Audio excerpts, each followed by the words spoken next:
Hello,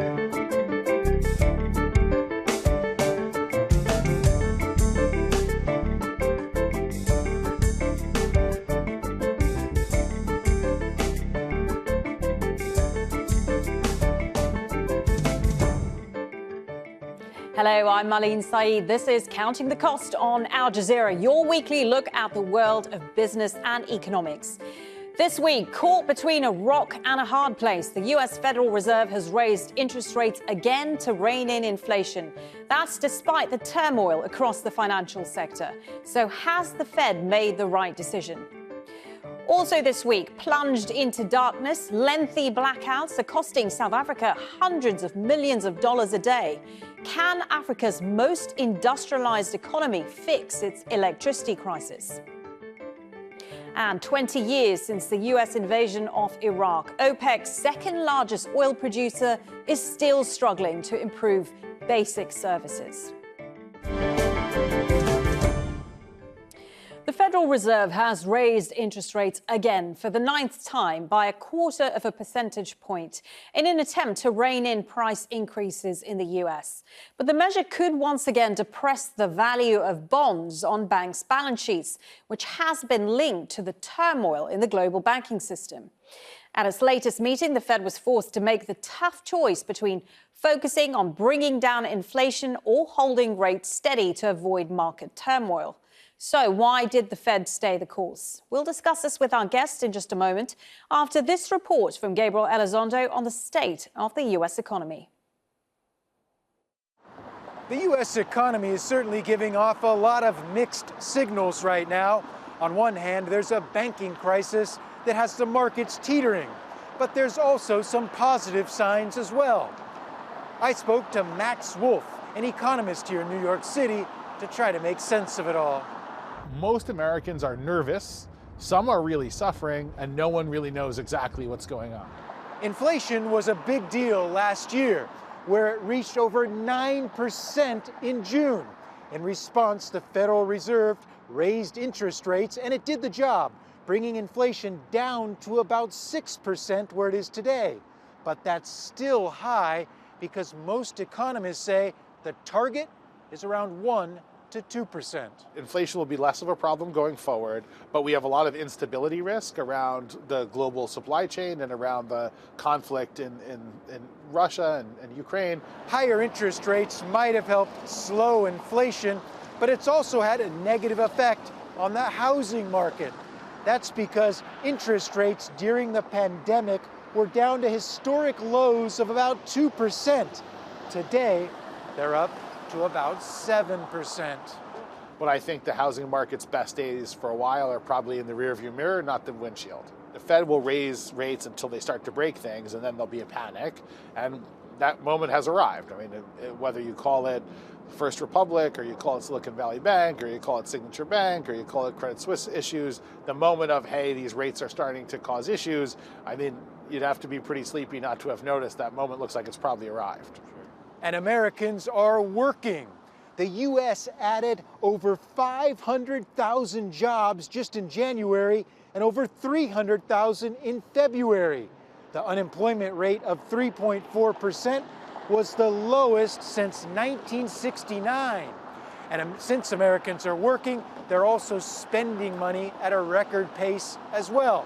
Consumer spending has stayed up, but there's some worrisome trends. One is that the rate of credit card debt has really sort of shot up, and a lot of people got into what they call buy now, pay later, which are kind of various layaway type programs. They're kind of like a credit card without a credit card. And so a lot of people are basically pre-buying things that they're going to use over a while, and that portends some coming weakness in consumer spending, right? And I think that's also tied to inflation. So what are we to make of all these conflicting signs from this economy? We all know that the world and our economy has really changed very dramatically many times, but particularly maybe since COVID, since 2020, but we don't really know exactly how yet. And so every time we see a piece of data, we have to try to figure out if this is the new normal usual or abnormal.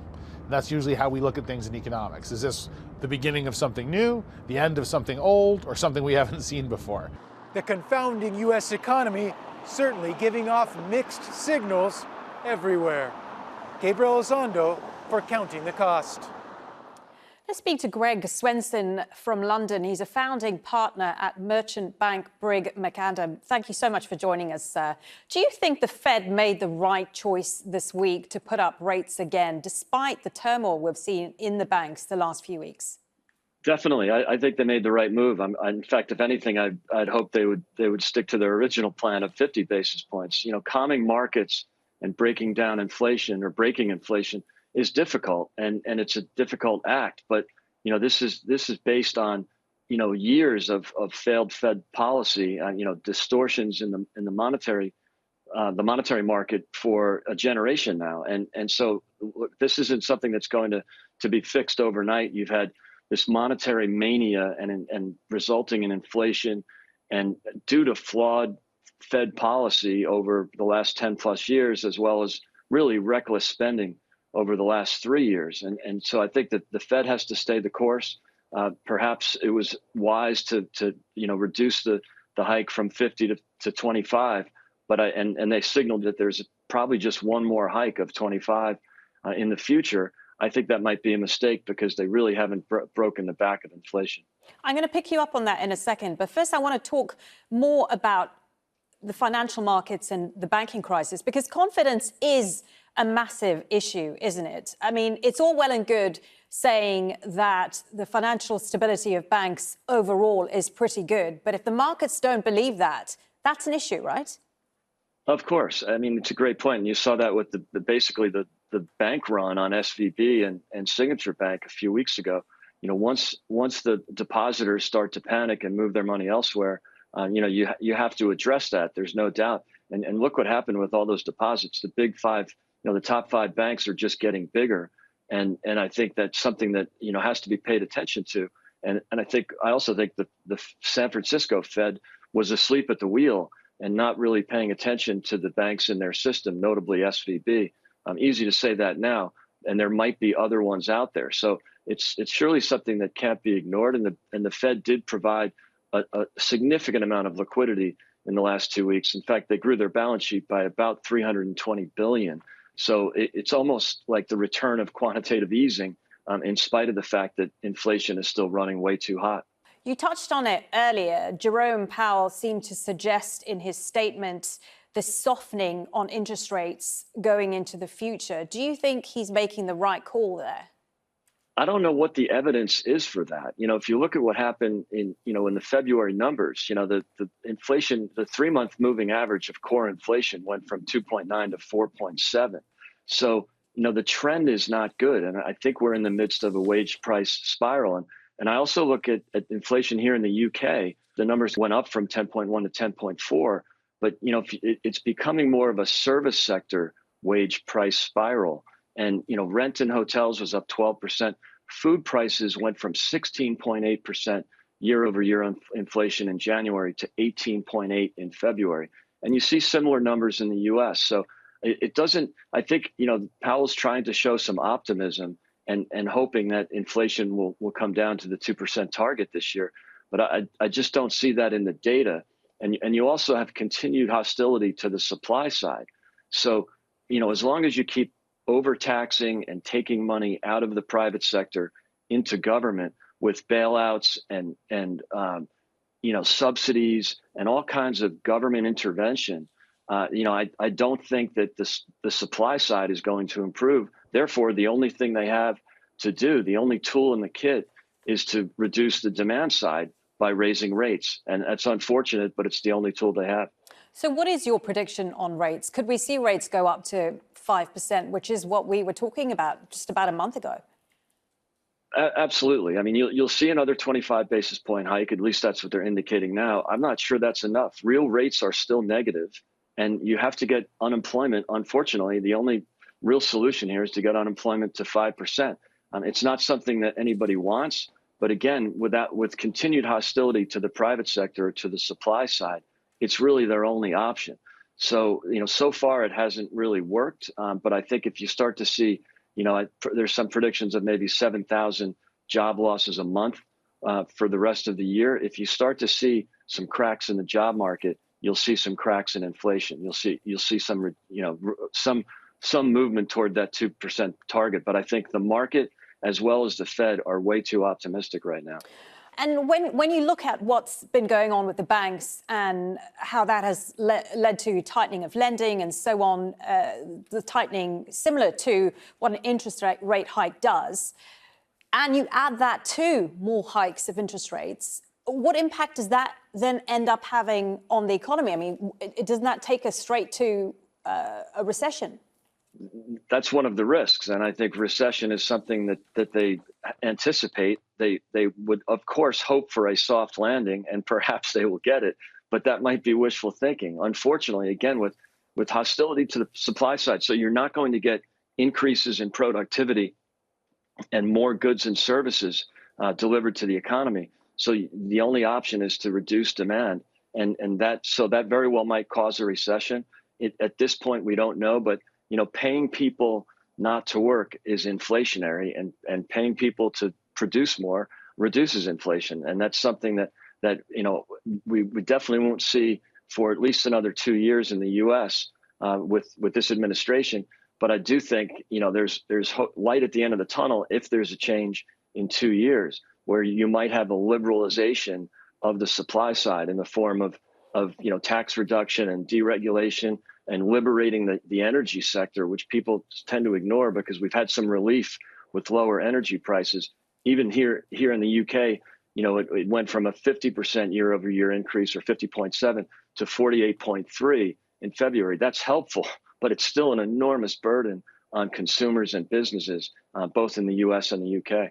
I want to just go back to the US banking system for a moment. We had some interesting comments from Janet Yellen recently, the US Treasury Secretary, saying that regulators aren't looking to provide blanket deposit insurance to stabilize the US financial system. Do you think they are doing enough to stabilize the banks? Yes, I think look, there's whatever you want to call them, 2 weeks ago with SVB and Signature, their bailouts, their backstops, and their guarantees. And you also see huge subsidies in the U.S. economy right now with the so-called Inflation Reduction Act, which is basically the Green New Deal. That's basically favoring certain industries, but just creating so much liquidity. And that's really been the problem the last 3 years. The massive increase in dollars. There's 40% more dollars in the market than there was 3 years ago. And you saw that that's essentially what caused the problems at SVB. They weren't able to make loans fast enough. So they were buying, treasuries and mortgages, as you know, but that's not what banks should be doing. They should be making loans and creating productivity. And they just weren't able to do that. Not at any fault of their own, but when your deposits go from, 88 billion to 188 billion in a very short time, it's going to create these problems. And so these are all self-inflicted wounds. And it's going to take some time to reduce the liquidity in the system. Greg, it was fascinating to talk to you. Greg Swenson, founding partner of merchant bank Brigg McAdam, speaking to me there from London. We could just keep talking about this, but unfortunately we're out of time. Yeah, great to be here. Thanks for having me. Thank you so much. South Africa is suffering its worst ever power cuts as the nation's electricity network fails to keep pace with demand. Africa's most industrialized economy experienced more than twice as many power cuts in 2022 than any other year. Well, this year, homes and businesses are going without electricity for up to 12 hours a day, and the situation is set to get even worse. The electricity crisis is estimated to cost the economy as much as $50 million a day. Well, the South African president, Cyril Ramaphosa, has appointed a special minister of electricity to deal with the country's energy crisis. He's also announced a national state of disaster to respond to the outages and their impact.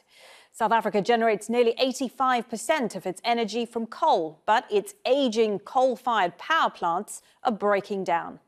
Thousands of protesters called on the president to resign over the electricity crisis and lack of jobs over the last week.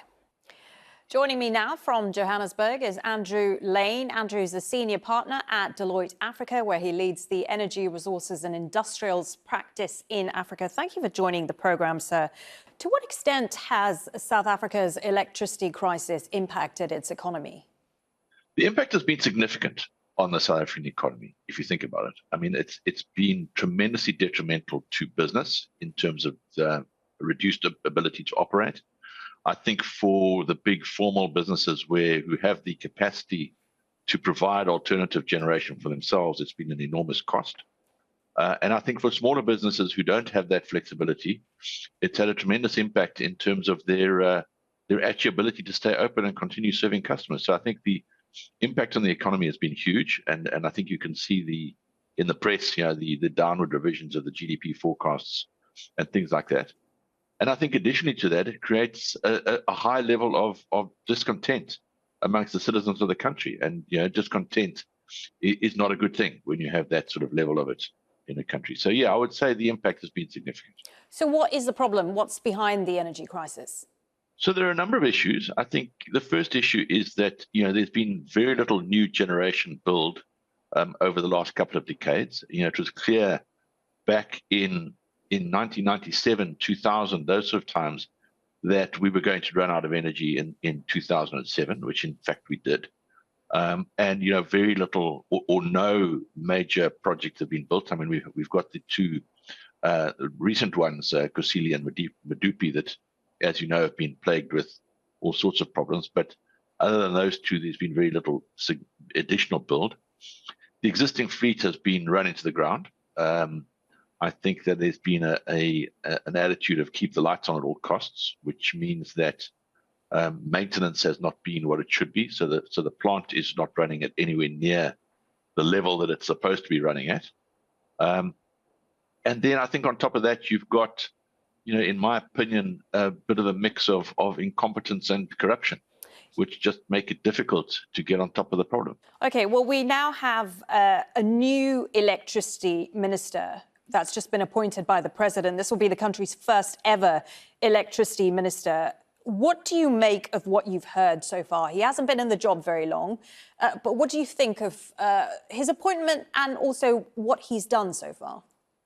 So on his appointment, I think that it's controversial, I think, in that there are already two ministers accountable for the performance of Eskom, being the Public Enterprises Minister and the Energy Resources and the Energy and Resources Minister.